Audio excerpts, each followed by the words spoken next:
Alright everyone, welcome to Very Geek. Today we're going to be discussing the whole thing with Dragon Ball Super whenever it comes back.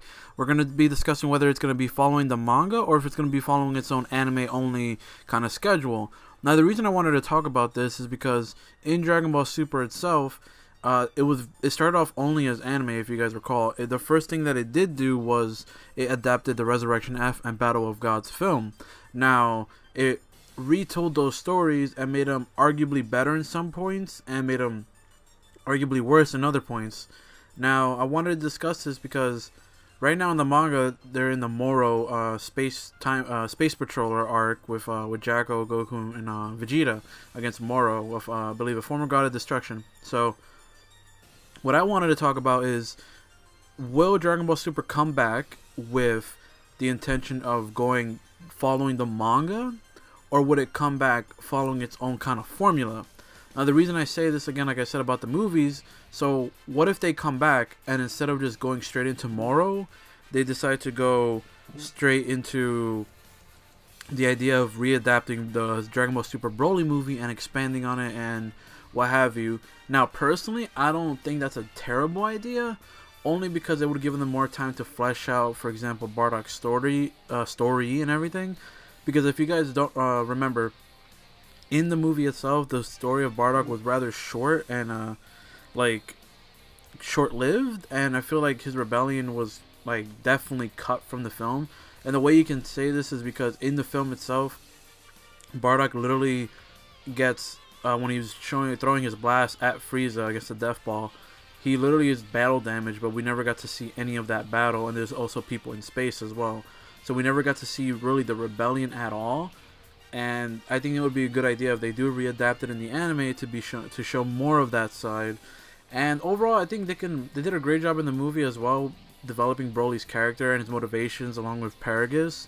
But I think we could get a little bit more of him, because as great and amazing Dragon Ball Super Broly is, the one of the shortcomings of that film is the fact that Broly, halfway through the movie, just becomes basically a side character who just yells, and basically he regresses to his old state of from Dragon Ball Z.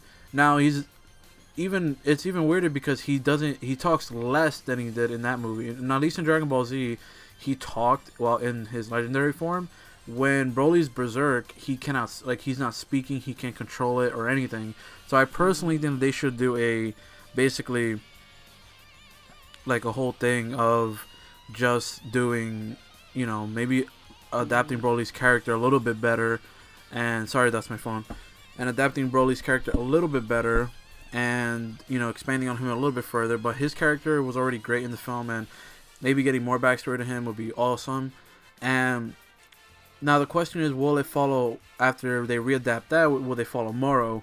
Now the question is up in the air, because the anime likes to do things on their own terms compared to the manga. Basically, it's confusing for most people, but there's two separate continuities in Dragon Ball Super. There's the manga and then there's the anime. They basically both follow the same storyline. However, the manga does things rather more quickly and also do things differently. For example, something that in the manga did that they didn't do in the anime was that when Goku Black was fighting Goku and Vegeta and all them, he first started off in Super Saiyan, normal yellow hair. And then he fought Goku and Co. And then he also developed Super Saiyan Rose later. He didn't get just Super Saiyan Rose off the bat. Another difference is that in that battle with Zamasu, Vegeta used Super Saiyan God against Zamasu, explaining that he's faster in that state, but Blue is also stronger and consumes more stamina. So there's slightly differences that even the anime sometimes takes advantage of, because the anime did take advantage of it in the Tournament of Power, because they basically took that explanation from the manga but gave it to Goku when he was fighting the trappers and whatever with Hit against Universe 11 when he was Super Saiyan God, and then kind of morphed into Super Saiyan Blue here and there. So the way I see it, the way the anime can go is that the way I see it, especially with Toei, they really like to do slice of life stuff, in the beginning, as opposed to just going straight into the arc. So I think that they'll do oh, the crew's back, and maybe where have they been since Dragon Ball Super Broly, or they'll start off with the DBS Broly arc, and then they'll do a slice of life stuff with some filler, and maybe they'll do the Moro stuff, and I think they'll do the Moro stuff 100% only because it's really popular too. But the thing is, I don't think we'll get the same Moro or just arc in general that we are getting from the manga. I think totally the entire arc of Moro is going to be completely different compared to the manga, and we'll see like how it plays out in the manga, in the anime. Another thing to keep in mind is that when it comes back, will it have the Shintani character designs, or will they regress, in my opinion, to the Yamamuro more bulky and like sharp kind of characters that pretty much are like weirdly awkward and plastic looking? You know, the one that we had in Dragon Ball Super.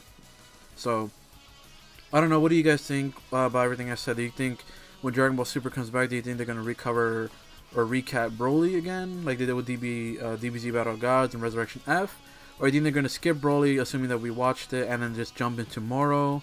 Or do you think they're gonna do Broly, then like a slice of life filler kind of thing, real quick, like as an intermission, and then jump into Moro and do their own adaptation? Let me know what you guys think down below in the comment section. Make sure you guys leave a like, comment, subscribe if you're new, share the video out if you enjoyed.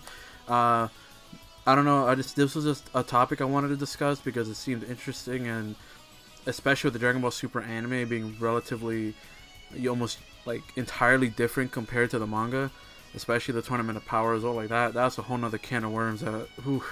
But they're radically different than each other. So let me know what you guys think. Drop a like, leave a follow me on all my social medias like my Instagram, Twitter, and Snapchats down below. And I hope you guys have a great night. Bye, guys.